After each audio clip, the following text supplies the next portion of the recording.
Welcome once again. Let's talk about Terra Classic LUNC coin. Now, Luna have actually hit over 75 billion coins that have been destroyed between May 2022 till date. Wow, Terra Classic have burned about 75.15 billion Terra Classic coins have been destroyed. Of course, it's just about 1% of Terra Classic total supply for me, which is still low. The burn of Terra Classic to Luna have not really burned a lot. Because this is a very poor burning, if you ask me. Yes, because for over 1 year, okay, over 1 year, almost going to 1 year and 4 or 5 months, Terra Classic is still yet to burn over 1% of its supply.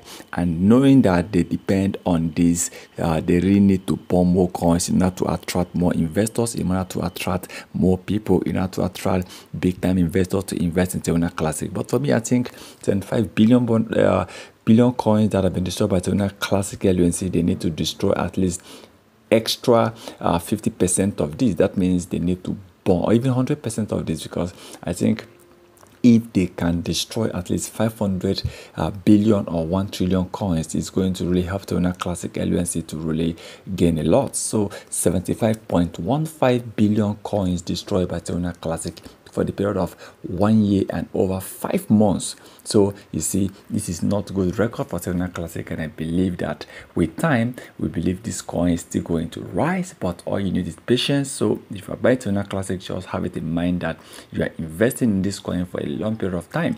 If you believe you're going to invest on Terra Classic and cash out immediately, it's definitely going to be difficult, because for me, I think Luna needs time, but they need to increase their staking, they need to increase their burning rate. Of course, they really need to do that. Now, once again, remember, this is not a financial advice. Once again, thank you for stopping by, and let's hope to see Terra Classic coin pump back. Let's hope to see Terra Classic coin hit back and start pumping once again.